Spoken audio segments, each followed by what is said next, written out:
Posledné mesiace ako DJ mám problém, že mi vypadáva zvuk na pol, možno 1 sekundu, no robí to vážne problémy, keďže som potom v strese. No počas hrania, keď sa ti to stane pri mixovaní, je to naozaj dosť ťažká situácia, ktorá ma rozhodí, takisto aj ľudí pozornejú, čo sa deje. A najhoršie je na tom, že som není jediný.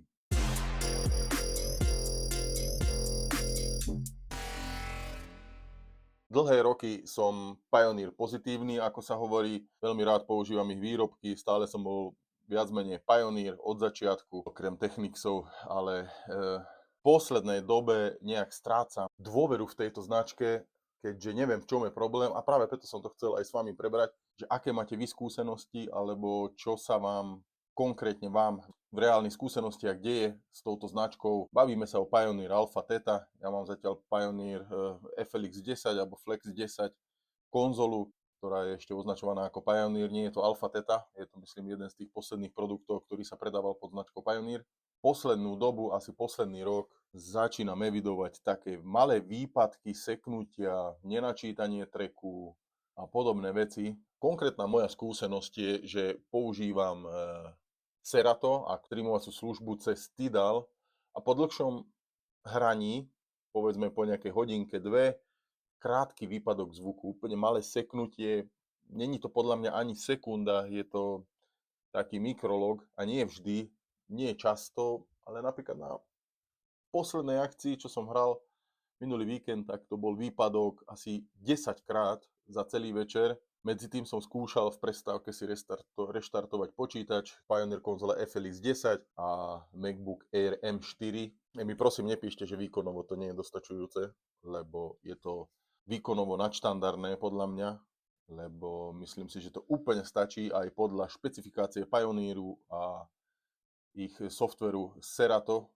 Podľa Serato softveru je tam obrovská rezerva výkonnostná, takže to absolútne musí stačiť.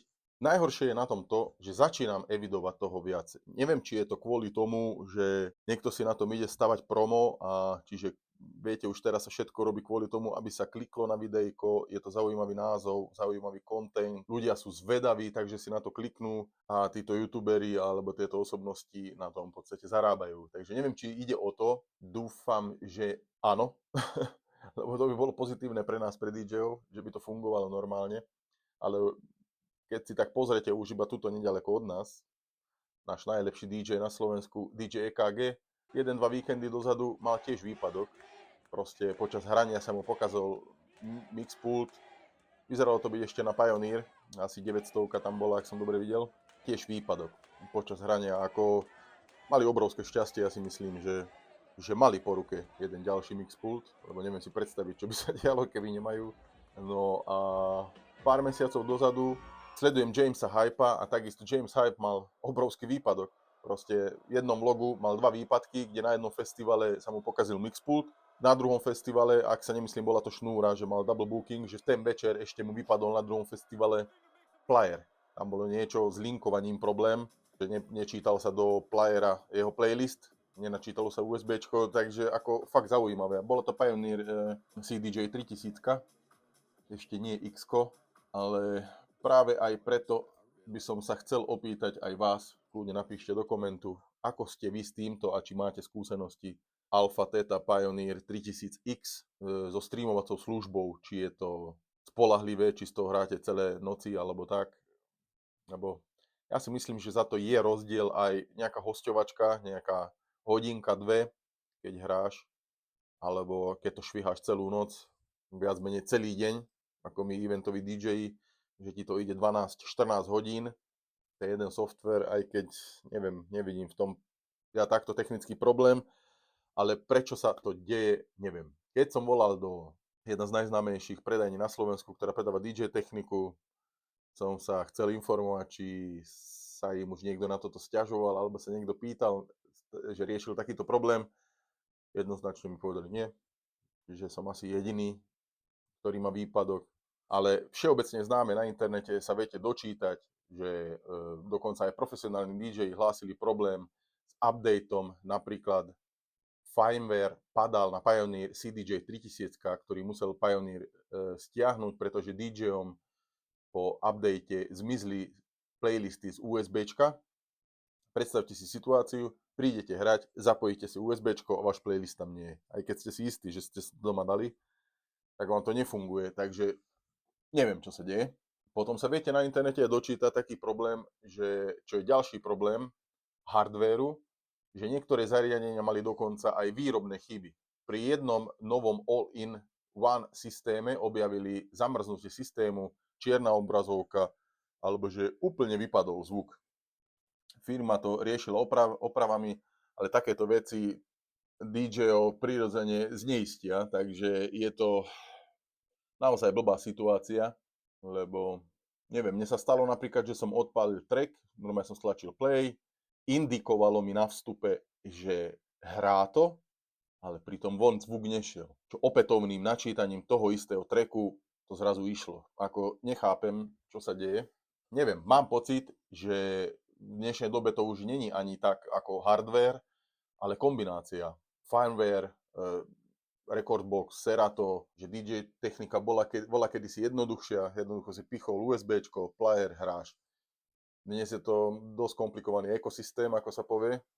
A prečo je to problém? No tak je to problém, myslím si, špičkovú techniku, kupujem si to najlepšie, sa dá povedať, na eventy.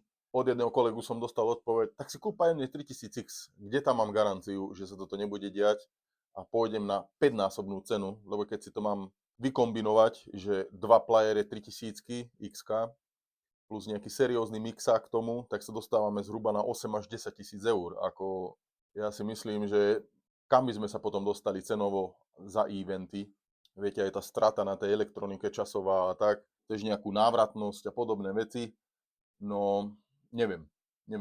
Čo sa týka Pioneeru, som Pioneer pozitív, ako som na začiatku hovoril, ale začínam zvažovať alebo rozmýšľať nad tým, že začnem používať konkurenciu. Napríklad dostali sa ku mne také informácie, keďže žijem na juhu Slovenska, maďarskí DJ hlásia už pár rokov, čiže 2-3 roky dozadu, sledujem viacerých maďarských DJ-ov, poznám ich, že Denon je lepšia, poctivejšia značka ako Pioneer. Neviem, toto tvrdia oni už začali byť denoniáci všetci, že začínajú používať Denon a uprednostňujú Denon ako Pioneer.